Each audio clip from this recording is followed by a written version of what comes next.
ವನವಾಸಿಗಳಾದಂತಹ ಮಾನವರು ನರರು ನಾವು ಆಗಬೇಕು ಅಂತ ಸಂಕಲ್ಪಿಸಿ ಭಕಾರವನ್ನು ತೆಗೆದ್ರೆ ಏನಾಗತ್ತೆ? ವನ ಆಗತ್ತೆ. ವನವಾಸಿಗಳಾದಂತಹ ವಾನರರು ನಾವು ಆಗ್ತೀವಿ.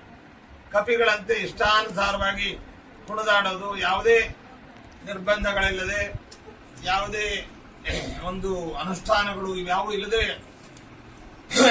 ನಾವು ಕುಣಿದಾಡುವ ವನವಾಸಿಗಳಾದಂತಹ ವಾನರರು ನಾವಾಗ್ತೇವೆ. ಹಾಗಾಗದೆ ಭವನವಾಸಿಗಳಾಗಬೇಕಾದ್ರೆ ಭವನ ಅನ್ನುವುದರಲ್ಲಿ ಮೊದಲು ಭಕಾರ ಇದೆ. ಅದು ಯಾವುದರಿಂದ ಆಗತ್ತೆ ಭವನ ಅಂತಂದ್ರೆ ಅದು ಭಕ್ತಿಯಿಂದ ಆಗತ್ತೆ, ಭಜನೆಯಿಂದ ಆಗತ್ತೆ, ಭಾವನೆಯಿಂದ ಆಗತ್ತೆ, ಭಾವುಕತೆಯಿಂದ ಆಗತ್ತೆ, ಭಾವಪೂರ್ಣವಾಗಿ ಆಗತ್ತೆ. ಅಂತಹ ಭಕಾರ ಭಕ್ತಿಯ ದ್ಯೋತಕವಾಗಿದೆ. ಶ್ರವಣಂ ಕೀರ್ತನಂ ವಿಷ್ಣೋಃ ಸ್ಮರಣಂ ಪಾದಸೇವನಂ ಅರ್ಚನಂ ವಂದನಂ ದಾಸ್ಯಂ ಸಖ್ಯಮಾತ್ಮನಿವೇದನಂ ಎಂಬುದಾಗಿ ಭಗವಂತನನ್ನ ಬೇರೆ ಯಾವುದರಿಂದಲೂ ನಾವು ಒಲಿಸಿಕೊಳ್ಳಿಕ್ಕೆ ಸಾಧ್ಯವಿಲ್ಲ.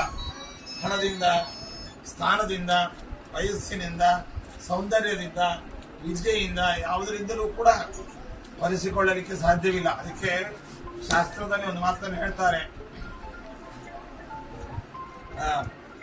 ಕಾಜಾತಿರು ವಿದುರಸ್ಯ ಯಾದವಪತೇಹೇ ಉಗ್ರಸ್ಯ ಕಿಂ ಪೌರುಷಂ ಉಜ್ಜಾಯ ಕಮನೀಯ ರೂಪಮಧಿಕಂ ಕಿಂತತ್ ಸುಧನ್ನೋಧನಂ ಭಕ್ತ್ಯಾ ತುಷ್ಯತಿ ಕೇವಲಂ ಪರಮಯ ಭಕ್ತಿ ಪ್ರಿಯೋ ಮಾಧವಃ ಎಂಬುದಾಗಿ.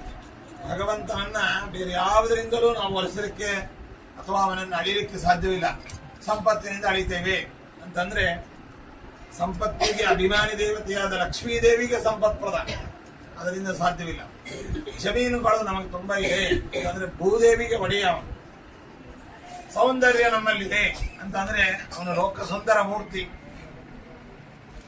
ಸ್ತ್ರೀಯರನ್ನು ಪುರುಷರು ಮೋಹಿಸುವುದುಂಟು, ಪುರುಷರನ್ನು ಪುರುಷರು ಮೋಹಿಸುವುದುಂಟೆ ಅಂತ ಹೇಳಿದಂತೆ ಅವನು ದಿವ್ಯ ಸುಂದರ ಮೂರ್ತಿ. ಅವನ ರೂಪವನ್ನು ನೋಡಿ ಲಕ್ಷ್ಮೀದೇವಿಯರೇ ಮೋಹಿಸ್ತಾರಂತೆ, ಅಷ್ಟು ಸೌಂದರ್ಯ. ರುದ್ರಾದಿ ದೇವತೆಗಳು ಆ ಮೋಹಿನಿ ರೂಪದಲ್ಲಿದ್ದಂತಹ ಪರಮಾತ್ಮನನ್ನ ನೋಡಿ ಇದು ಗಂಡೋ ಹೆಣ್ಣೋ ಗೊತ್ತಿಲ್ಲದೆ ಅವರೇ ಮೋಹಿಸಲಿಕ್ಕೆ ಇದು ಮಾಡಿದ್ರು ಅಂತ ಪುರಾಣಗಳಲ್ಲಿ ನಾವು ಕಾಣ್ತೇವೆ. ಅದರಿಂದ ನಮ್ಮ ಸೌಂದರ್ಯ ಇದು ತಾತ್ಕಾಲಿಕವಾದದ್ದು. ಇದು ಯಾವುದೂ ಪರಮಾತ್ಮನಿಗೆ ಸರಿದೂಗುವ ಸೌಂದರ್ಯ ಅಲ್ಲ. ಅಧಿಕಾರದಿಂದ ನಾವು ಪರಮಾತ್ಮನನ್ನ ಒಲಿಸಿಕೊಳ್ತೇವೆ ಅಂತಂದ್ರೆ ಚತುರ್ದಶ ಭುವನ ಬ್ರಹ್ಮಾಂಡಾಧಿಪತಿ. ನಾವ್ಯಾವುದೋ ಒಂದು 10 acres 30-40 ಸೈಟ್ಗೂ ನಾವು ಓನರ್ ಅಷ್ಟೇ, ಅದು ನಮ್ದು ಅಲ್ಲ. ಆದ್ರೆ ಚತುರ್ದಶ ಭುವನ ಬ್ರಹ್ಮಾಂಡಾಧಿಪತಿ ಆ ಪರಮಾತ್ಮ. ಆದ್ದರಿಂದ ಅವನನ್ನು ಅದರಿಂದ ಅಳಿಲಿಕ್ಕೆ ಸಾಧ್ಯವಿಲ್ಲ. ವಯಸ್ಸಿನಿಂದ ನಾವು ಬಹಳ ಏಜ್ಡ್ ಪರ್ಸನ್ ಆದ್ರಿಂದ ಪರಮಾತ್ಮನನ್ನು ಅಳಿತೇವೆ ಅಂತಂದ್ರೆ ಅವನು ಅನಾದ್ಯಂತ ಕಾಲದಲ್ಲಿರ್ತಕ್ಕಂಥ. ನಮ್ಮದೆಲ್ಲ ವಯಸ್ಸು 40, 50, 60, 70, 80, 90 ಅಷ್ಟೇ. ಆದ್ರೆ ಅದು ನಿತ್ಯನಾಗಿರ್ತಕ್ಕಂಥ, ಅದರಿಂದ ಸಾಧ್ಯವಿಲ್ಲ. ನಮ್ಮನ್ನೆಲ್ಲರೂ ಹೊಗಳ್ತಾರೆ, ಆದ್ರಿಂದ ನಾವು ಪರಮಾತ್ಮನನ್ನು ಒಲಿಸಿಕೊಳ್ತೇವೆ ಅಂತಂದ್ರೆ ವೇದಗಳು, ಅಪೌರುಷೇಯವಾದ ವೇದಗಳು, ಜ್ಞಾನಿಗಳು, ಪರೋಕ್ಷ ಜ್ಞಾನಿಗಳು, ಪುರಾಣಗಳು ಎಲ್ಲವೂ ಅವನನ್ನು ಹೊಗಳ್ತವೆ. ಆದ್ರಿಂದ ಅವನ ಹೊಗಳಿಕೆಯ ಮುಂದೆ ನಮ್ದು ಯಾವುದೂ ಅಲ್ವೇ ಇಲ್ಲ. ನಮ್ಮನ್ನ ಮುಂದೆ ಹೊಗಳ್ತಾರೆ, ಹಿಂದೆ ಬೈತಾರೆ. ಆದ್ದರಿಂದ ಅದರಿಂದಲೂ ಪರಮಾತ್ಮನನ್ನ ಹೀಗೆ ಯಾವುದರಿಂದಲೂ ಸರಿದೂಗಲಿಕ್ಕೆ ಸಾಧ್ಯವಿಲ್ಲ. ಪರಮಾತ್ಮನನ್ನ ಒಲಿಸಿಕೊಳ್ಳಿಕ್ಕೆ ಸಾಧ್ಯವಿಲ್ಲ.